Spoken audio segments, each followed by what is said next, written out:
नमस्ते अनि सुस्वागतम सम्पूर्णमा गणेश ढकाल युट्युब च्यानलमा हार्दिक स्वागत अनि न्यानो अभिवादन टक्राउन चाहन्छौँ। अबदेखि दक्षिण कोरियामा अध्ययन गर्न जाने विद्यार्थीहरू प्रवेशमा रोक लगाएको छ। के साँच्चीकै रोक लगाएको हो त? कहिलेसम्म रोक लगाएको हो? कुन राष्ट्रमा रोक लगाएको हो भनी हामी मन्त्रालयसँग जवाफ मागेका छौँ। यति बेला हामीसँग कुरा गर्नका लागि शिक्षा विज्ञान तथा प्राविधिक मन्त्रालयका उपसचिव नीलकण्ठ ढकालजी हुनुहुन्छ। हुन त हिजो पनि तपाईले नातिन भन्नुहोस्, विद्यार्थीलाई हामी केही समयपछि खोल्छौँ भन्नुभएको थियो। उपसचिवज्यू, के साँच्चीकै दक्षिण कोरियामा अध्ययन गर्न जाने विद्यार्थीहरूको लागि प्रवेशमा रोक लगाइएको हो त? बताइदिनुहोस् न।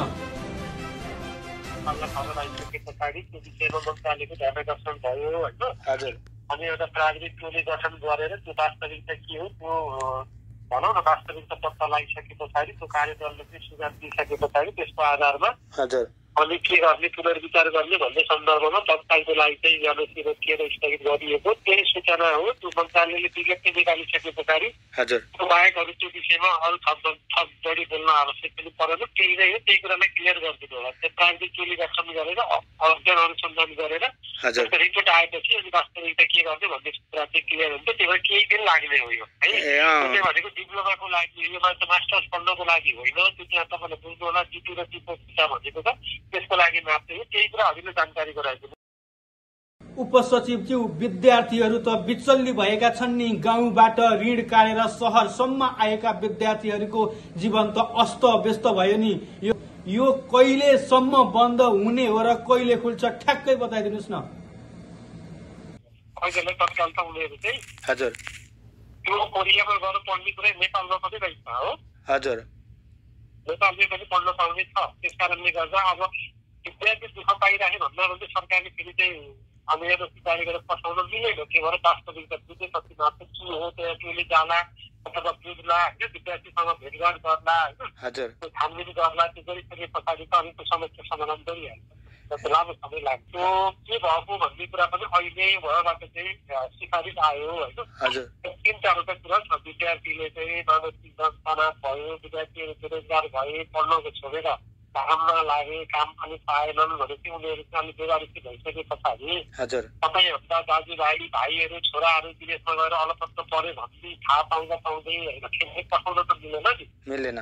त्यस कारणले वास्तविकता कुरा हेरिसके पछाडि त्यो भने जस्ता युनिभर्सिटीहरू पनि कलेजहरू पनि भएनन्, दुःख पाए भन्ने रिपोर्टिङ भएपछि चाहिँ के हो भनेर त हेर्नु पर्यो नि। त्यस कारणले गर्दा तत्कालको लागि हो। रिपोर्ट आएपछि चाहिँ फेरि चाहिँ अब त्यस्तो होइन भने चाहिँ अथवा कलेजहरूले पनि कमी कमजोरी रहेछ भने सुधार गरेर सुध्रियो भने।